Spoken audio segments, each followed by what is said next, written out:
Welcome to online classes. Last class में हम लोगों ने गोलीय दर्पण के लिए दर्पण सूत्र को प्रमाणित किया था और इसका एक होमवर्क किया था हम लोगों ने उत्तल दर्पण के लिए। अगर आपने वो वीडियो नहीं देखा है तो उसे जरूर देखें। आपको अच्छा लगे तो उसे लाइक करें और अपने दोस्तों तक अधिक से अधिक शेयर करें। यदि आप हमारे चैनल पे नए हैं तो इसे सब्सक्राइब कर लें, जिससे आने वाले वीडियोज आप तक सबसे पहले पहुंच सके। आज का जो हमारा वीडियो है वह है आवर्धन अर्थात मैग्निफिकेशन की परिभाषा हम लोग को देखनी है और गोलीय दर्पण में मैग्निफिकेशन का व्यंजक प्राप्त करना है अर्थात आवर्धन का व्यंजक प्राप्त करना है। ठीक है, तो आवर्धन होता क्या है, इससे पहले हम लोग इसके बारे में जानने से पहले मैं आप लोग को एक बता रहा हूं। आप लोग जो 1.9 के वीडियो में आप लोग सभी अपने 1.9 का वीडियो निकाल लेंगे। जो भी आपने 1.9 के वीडियो में कॉपी में लिखा था उस वीडियो में आपने 6 चित्र बनाए थे। 6 चित्र बनाए थे। उन 6 चित्र में जहां जहां पर आपने बड़ा लिखा था,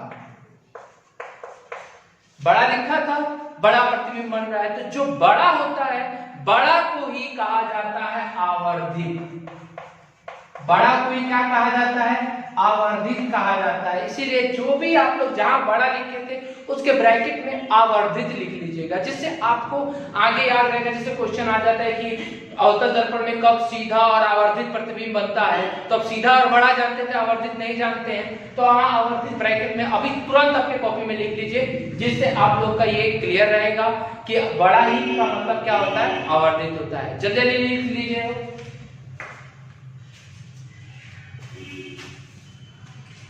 ठीक है, अब हम देखते हैं। अब हमारा जो टॉपिक है वो है आवर्धन का डेफिनेशन। पहले देखते हैं। तो मैग्निफिकेशन होता क्या है? तो प्रतिबिंब की ऊंचाई मतलब h डैश, हाइट को h से कहा जाता है, प्रतिबिंब में से डैश लगाइए, h डैश और वस्तु की ऊंचाई मतलब h के अनुपात को आवर्धन कहते हैं। मतलब कि प्रतिबिंब की ऊंचाई और वस्तु की ऊंचाई दोनों का जो रेशियो होगा उसे हम लोग क्या कहेंगे? आवर्धन कहते हैं। आवर्धन को छोटा m द्वारा, देख रहे हैं आप, छोटा m द्वारा सूचित किया जाता है। तो परिभाषा के अनुसार अर्थात आवर्धन बराबर प्रतिबिंब की ऊंचाई बटा वस्तु की ऊंचाई। आवर्धन होता m बराबर h बटा h। इक्वेशन नंबर 1 बहुत इंपॉर्टेंट है, डिफरेंशियल याद रखिएगा। और m बराबर है h बटा h याद रखिएगा, बहुत ज्यादा इंपॉर्टेंट है। क्लियर है? यहां तक आप लोग डिफिनेशन तो आप लोग को याद हो गया। फिर से एक बार देख लेते हैं। आवर्धन क्या है? तो किसी प्रतिबिंब की ऊंचाई और वस्तु की ऊंचाई के अनुपात को आवर्धन कहते हैं अर्थात m बराबर h बटा h। क्लियर है? अब हमारा दूसरा टॉपिक है, इसमें गोलीय दर्पण के लिए आवर्धन का व्यंजक प्राप्त करें। हमको कोई गोलीय दर्पण बनाना है, उसके लिए आवर्धन का व्यंजक प्राप्त करना है। तो लिख देंगे हम गोलीय दर्पण के लिए आवर्धन का व्यंजक। अब एक गोलीय दर्पण बनाते हैं। तो गोलीय दर्पण सबको बनाने भी आता होगा। इतना सारा हमने फिगर बनाया है कि गोलीय दर्पण तो बुलाएंगे नहीं। तो मैं यहाँ पे कौन सा दर्पण लेके चल रहा हूँ? तो मैं यहाँ पे अवतल दर्पण लेके चल रहा हूँ। ये हो गया हमारा P, ये हो गया हमारा F, और जितना दूरी पर ये था उतना ही दूरी पर हमने C को बनाना है। बराबर दूरी पर रखिएगा तभी आपका फिगर बिल्कुल सही बनेगा। ठीक है, अब हम यहाँ पर जो आप 1.9 में जो फिगर पढ़े थे उसमें का चौथा स्थिति को ध्यान दीजिए। उसमें की जो चौथा स्थिति थी वह थी C और F के बीच वस्तु स्थित हो। जब वस्तु कहाँ स्थित हो? C और कहाँ हो? F के बीच। तो C और F के बीच में हमने वस्तु को रख दिया, तो वस्तु का प्रतिबिंब यहां से टकराया। सीधा रहना कीजिएगा आप लोग, बिल्कुल सीधा स्केल से, क्योंकि टेढ़ा हुआ तो कोई भी काम का नहीं रहेगा। यहां से गया सीधे, दर्पण से टकरा करके कहां से गुजरेगा? F से गुजरेगा। दूसरा कहां से गुजरता है? दूसरा C से गुजरता है। ठीक है, ये हमारा ये दर्पण का प्रतिबिंब बन गया। ठीक है, फिर से एक बार देखिए, A B वस्तु है जो दर्पण के n बिंदु से टकराती है। टकराने के बाद A डैश और B डैश प्रतिबिंब बनता है।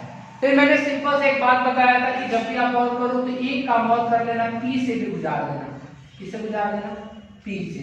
जब P से गुजरेगा तो ये वाला पार्ट कहां से आएगा? ये वाला पार्ट ये वाला पार्ट इससे गुजरेगा, ठीक है। सबको चिन्ह बना दो, ये तो ऐसे है, ये वाला ऐसे गुजरा, ठीक है, ये वाला ऐसे गुजरा, ये वाला ऐसे और ये वाला तो ऐसे ही बन गया, ठीक है। तो हम लोग का जो प्रतिबिंब बन रहा है वो कहाँ बना है, a' और b' बन रहा है, जिस तरह है बिल्कुल क्लियर से बना लेंगे, कोई दिक्कत तो नहीं होगा, क्लियर बना लेंगे। अब हमने यहाँ पर जो जो चीज बनाया है उसको हिंदी में लिख लेंगे। तो मैं यहाँ नहीं लिख रहा हूँ, मैं बोल रहा हूँ, खाली आप एक एक करके ध्यान से सुन के लिखते रहेंगे। माना कि m' एक अवतल दर्पण है जिसका ध्रुव P, मुख्य फोकस F और वक्रता केंद्र C है। यहाँ तक सबको लिखा था। AB वस्तु है जो दर्पण से टकराकर a' b' प्रतिबिंब बनाती है, मतलब इस तरह हिंदी लिख लेंगे। तो यहाँ पे आप लोग को हिंदी लिख लेना है, अभी अपना कभी जल्दी लिख लीजिए लोग, ठीक है। मैंने यहाँ छोड़ दिया जगह, आप खुद लिख लीजिएगा।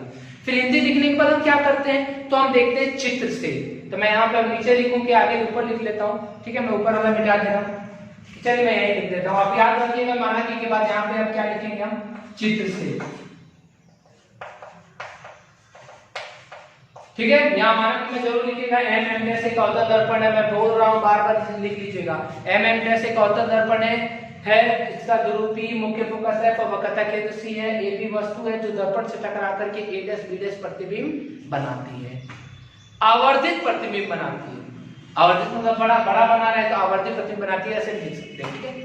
अब देखिए चित्र से बिल्कुल ध्यान दीजिएगा। चित्र में अब हमको यहाँ पर समकोण त्रिभुज खोजना है, कितना बन रहा है हमारे पास। तो देखिए यहाँ पर ABP ये बन रहा है, फिर a' b' P बन रहा है जैसे उसमें बना था।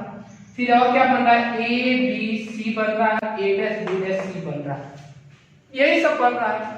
हमको इसमें दो को चाहिए और दोनों P वाला चाहिए। कितना वाला चाहिए, कौन वाला, P वाला। तो चित्र से, तो पहले चित्र से जो जो चीज दे रखा है पहले उसको लिख लीजिए। क्या दे रखा है, P है, फोकस दूरी है, तो फोकस दूरी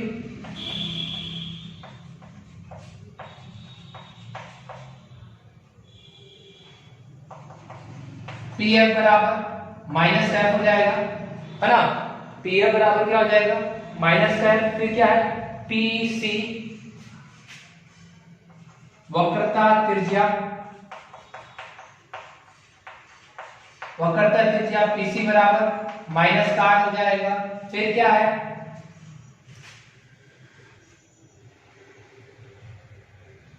फिर हमारा हो जाएगा PC के बाद से PB वस्तु की दूरी, PB बराबर माइनस का U प्रतिबिंब की दूरी, जगह नहीं है मिटा देते हैं। क्या हमने लिखा, PB जो है वस्तु की दूरी है, यहां लिखना हो तो लिख लीजिएगा वस्तु की दूरी। फिर क्या था, PB' मतलब प्रतिबिंब की दूरी,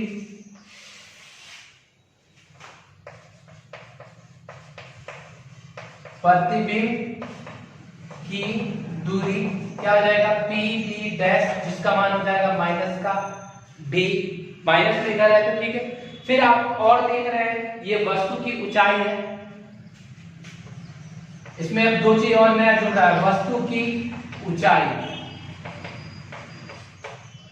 ऊंचाई का मान नाम क्या है, AB है। AB बराबर हमने मान लिया h मान लिया। वस्तु की ऊंचाई को किससे शुरू करते हैं, S से। और प्रतिबिंब की ऊंचाई क्या मान लिया हम लोगों ने, प्रतिबिंब की ऊंचाई a' b' बराबर। आपने देखा AB जो है ये ऊपर के साइड है, तो मैंने आपको चिन्ह परिपाटी में पढ़ाया था कि जब भी इस रेखा के ऊपर का पार्ट जो होगा तो वो हमेशा प्लस में होगा, रेखा के नीचे वाली जो ऊंचाई होगी वो हमेशा माइनस में होगी।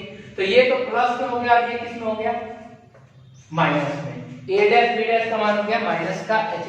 ये हम लोग किसमें कितने तक लिख दिए, चित्र से लिख दिए, ठीक है। अब लिखेंगे प्रमाण। इसे प्रमाण नहीं लिख सकते, व्यंजक प्राप्त, चलिए प्रमाण लिख लीजिए, ठीक है।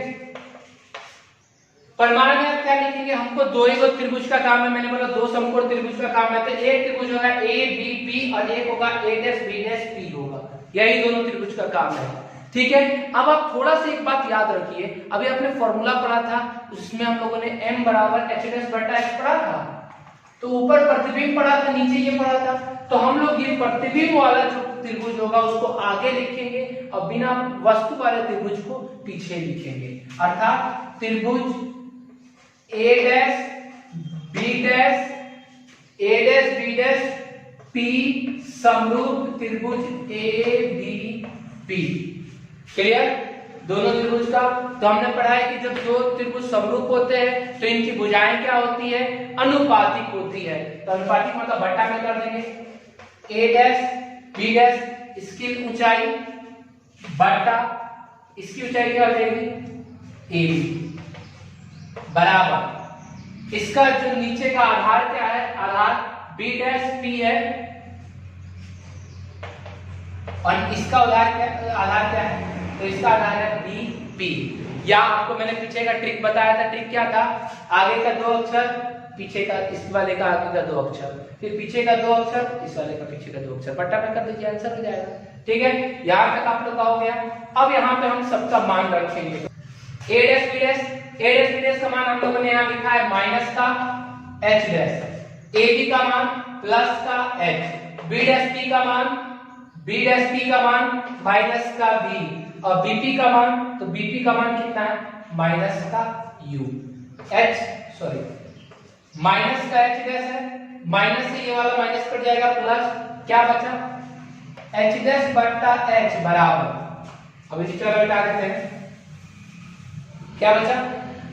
भी बट्टा यू और ये वाला माइनस है तो इसको इधर भेज देंगे तो क्या आ जाएगा? माइनस का भी बट्टा यू, एच डैश बट्टा एच बराबर माइनस का भी बट्टा यू। समीकरण नंबर कितना हो गया?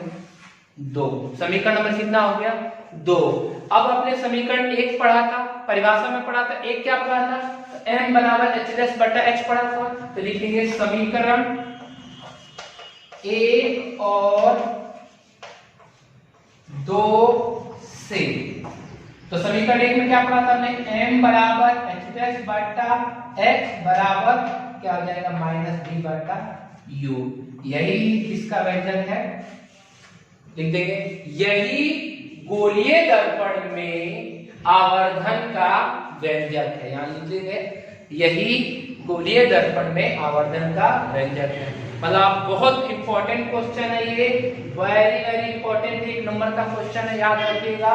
क्या m बराबर गोलीय दर्पण के लिए क्या होता है? माइनस बी बट्टा यू होता है, याद रहेगा आप लोग को, माइनस बी बट्टा यू होता है। तो इस प्रकार से हम लोगों ने किसका? गोलीय दर्पण के लिए आवर्धन का व्यंजक प्राप्त किया है। याद रखिएगा, बहुत इंपॉर्टेंट क्वेश्चन है ये कहीं पर लिख लीजिएगा, 1 मार्क्स के लिए ज्यादा इंपॉर्टेंट है, नोट में कहीं लिख लीजिएगा। ठीक है, नोट में m बराबर क्या होता है? एच डैश बट्टा एच बराबर माइनस बी बट्टा यू, ये कहीं नोट में लिख लीजिएगा। ये किसके लिए है? तो गोलीय दर्पण के लिए। ठीक है, तो ये हमारा यहाँ पे समाप्त होता है और इसी वीडियो के साथ में हमारा जो टॉपिक है वो भी पार्ट जो है वो समाप्त होता है। मैं इसका एक होमवर्क आप लोग के लिए छोड़ रहा हूँ। आप जैसे यहाँ पे अवतल दर्पण के लिए बनाए हैं उसी तरह से आप घर से इसको किसके लिए बनाएंगे? उत्तल दर्पण के लिए बनाएंगे और बना करके मेरे व्हाट्सएप पर भेज दीजिएगा। ठीक है, और सेम यही आंसर आएगा उसमें भी। बस याद रखिएगा, अगर उधर की दूरी है तो प्लस में लिखिएगा, इधर की दूरी है तो माइनस में लिखिएगा। ठीक है, और बना करके व्हाट्सएप में भेज दीजिएगा। तो टॉपिक हमारा ये समाप्त हुआ, पार्ट भी समाप्त हो गया है आज। और अब हम नेक्स्ट दिन से अगले पार्ट के बारे में पढ़ेंगे और इस पार्ट का जो टेस्ट है उसका तैयारी कर लीजिए। आपके ऑब्जेक्टिव क्वेश्चन के कुछ टेस्ट इस पार्ट के लिए जाएंगे जो जल्दी आप लोग को बता दिया जाएगा कि कब इसका हो रहा है। तो आप पूरे वीडियो को देख करके पूरा नोट्स बना लीजिए जल्दी जल्दी। फिर जैसे ही आपको बताया जाएगा कि टेस्ट है ऑब्जेक्टिव क्वेश्चन का तो उसका तैयारी करने लगेगा। ठीक है, अब हम लोग नेक्स्ट पार्ट का तैयारी करेंगे, नेक्स्ट पार्ट शुरू करेंगे जो कि कल या परसों से आप लोग को वीडियो मिलने लगेगा। ठीक है, आज के लिए इतना ही। अगर आपको ये वीडियो अच्छा लगे तो उसे लाइक करें, अधिक से अधिक शेयर करें। धन्यवाद।